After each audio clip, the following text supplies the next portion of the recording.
movies. There's been a very rocky road to get us to the point in which we are back where we started with Star Trek the early years, or Star Trek the Smallville years, effectively, because what you have in this movie is a rewriting of both the past and, very cleverly, the future.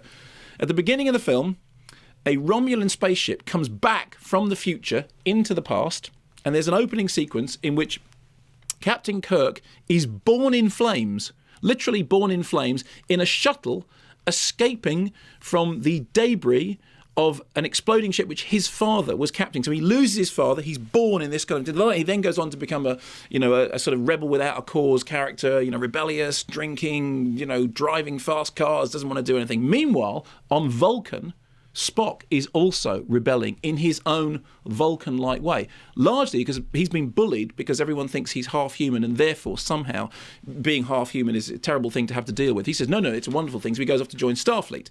And during the course of the movie, we discover that they have to get back to the point where the Romulan spaceship came back from the future. But it's established very early on that since the past has been changed... Why are you taking a photograph of me? Because you're funny. Okay. Since the past has been changed, the future is now unwritten. There was a Star Trek movie, The Undiscovered Country, and the undiscovered is the future. Well, it's brilliant. They've gone, okay, we're back to the beginning. We're going to give you how these characters became the characters that you know and love, but we're also going to unwrite the whole of the future.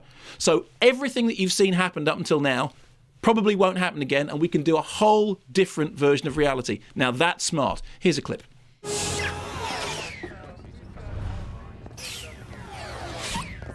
Who are you? I'm with him. He's with me. We are traveling at warp speed. How did you manage to beam aboard this ship? Hey, you're the genius, you figure it out. As acting captain of this vessel, I order you to answer the question. Well, I'm not telling, acting captain. What now? That doesn't frustrate you, does it? My lack of cooperation. That doesn't make you angry. Are you a member of Starfleet? Yes. Can I get a towel? Under penalty of court-martial, I order you to explain to me how you were able to beam aboard this ship while moving at warp. Well, Don't answer him. You will answer me. Now, a number of things to say. The first one is it's terrifically enjoyable. And one of the reasons it's enjoyable is that it's very shiny and bright, but not in a bad, cheesy way. It's got that kind of retro nostalgic charm that the TV series had, with the bright white interiors and the bright costumes and, lots of big emotions being done in a completely straight-faced way and being played, I have to say, very well by a cast who are doing exactly the right amount of impressions of the characters that you already know, and yet making the part. In fact, I was made to think slightly of Michael Sheen doing David Frost. Michael Sheen said the way to do David Frost is at the very beginning. You come on and go, hello, good evening, and well, and then you can get on with doing the character.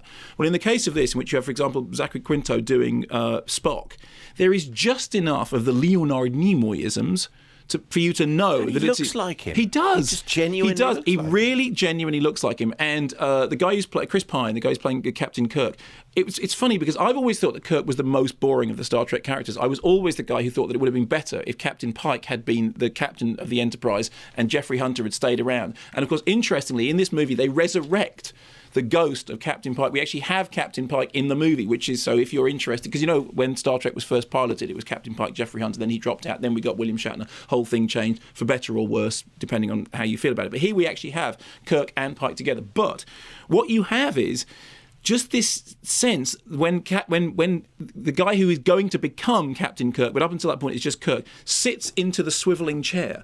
And he sits in the swiveling chair, and it's a beautiful moment. He sits in the swiveling chair with his legs sort of slightly, and you suddenly go, that's right, that's exactly how Shatner sat in that chair, in that really sort of cocky, I'm in control, I'm slightly too big for my boots, that kind of way. And it's a marvellous little moment because it's entirely physical. It's entirely to do with the way he's sitting. You think you have just sat in the right way for that character. There's another bit in it when you're introduced to the characters. Do you remember in Backbeat when you're introduced to all the Beatles one by one, and there's a moment when they're walking up the docks and they come up to a ship and he touches somebody on the shoulder and he turns around and it's a young Paul McCartney. Do you remember that?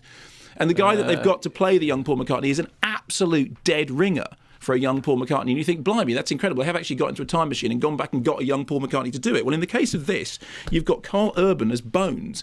And he's really, really convincing as Bones. Now, that's just on the mimicking front. Okay, you can actually believe that those people on screen become the people that we then used to know and love from the TV. Now, that in itself is not enough, but it's reassuring because you think it's okay, we're in safe hands. Because one of the things with the movies beforehand was that in their later years, the Star Trek characters did become, just pastiches of themselves. And it did, the sight of William Shatner running around, leaping tall buildings at a single, climbing up the side of huge, great mountains, when it really looked like he would have a bit of difficulty doing a couple of laps around the track. It's great to effectively have them back young again. The other thing is that it completely centralises the relationship between Kirk and Spock, which, as everybody knows, is really what Star Trek is all about. There is a whole genre of fan fiction about the relationship between Kirk and Spock, about the homoerotic relationship between them in the family. No, there isn't. No, I'm not saying in the series there is. There is a subgenre of fan fiction which imagines a world in which those characters are romantically involved. There's nothing wrong with that, because what it demonstrates is that at the centre of this, it's something about a relationship. And of course, what happens during the course of the movie is these two characters don't like each other, but they discover over the course of the movie that in fact they are going to have to like each other if the future is going to be saved. And there's one very peculiar moment in which Leonard Nimoy, who is in the future, actually meets his younger self and sort of explains that what's happening is a complete temporal anomaly. Do you remember that bit in Austin Powers when the guy who's playing Basil Exposition, Austin Powers says, "What happens if I meet myself in the future?" And Basil Exposition turns to him and says, "Well, it's complicated, but I wouldn't worry about it. I suggest you just enjoy yourself." And then he turns to the audience and says, "And I suggest you just enjoy yourself too." Well, there is a wonderful moment in Star Trek in which Leonard Nimoy effectively does the same thing. I know this is impossible, but don't fret about it. Then what you have is you have action sequences that are genuinely action-packed and entertaining. It's directed by JJ Abrams, who famously didn't direct Cloverfield, but was, of course, the guiding force behind Cloverfield and understands how to keep things moving on. It's a 12A certificate movie. It's interesting that the BBFC's description of why it was a 12A, it talks about there's a certain degree of violence on it. One thing it says, there's one scene of wounding. This is so Star Trek. It says it's allowable at 12A, particularly as the blood on the tip of the sword that comes out of the body is green rather than red. Oh, that's which right. is it's always fun. It doesn't matter, as long as he's not bleeding red blood. That's come. I got a query on that from Russell Stafford. Yeah. Dear Captain in the Klingon, I have a dilemma. My family are mad keen on seeing Star Trek, yet it being a 12A has confused the issue. Yes. My son Luke, who is 10, will be fine to see the movie. However, my daughter Laura, who is fast approaching 7, so is actually 6, thanks for the explanation, Too young. also wants to go and see it. Will it be appropriate? Will it be appropriate? No, carry on. Losing the will to finish. Will it be appropriate to let her come with us? As for my wife, she's 42. What should I do with her? Okay, I would say that your wife takes your daughter to see Hannah Montana, and you go to see Star Trek with the son. I mean, look, everybody decides for themselves, but I think 6 is too young for a 12 certificate movie. And let me tell you exactly what the BBFC things are here. Green blood. Heavy blows to the head and body. They're amplified by realistic sound effects. Well, realistic if you think that fights actually sound like, nuclear bombs going off. They don't generally sound like that. Both positively and negatively presented characters often resolve conflict situations through violence. Now, that's an interesting thing, because what they're saying is it's not that the violence is explicit, but it's the fact that resolving conflict through violence is put forward as a viable thing. That's one of the reasons why it's 12. There is also some bawdy humour. I won't actually read out what it is, but there's one joke in it that I wouldn't want to have to explain to. Okay. But that said, it's not a grotesquely violent movie by any means. The violence is pretty much implied and is very comic. But I think 6 is too young.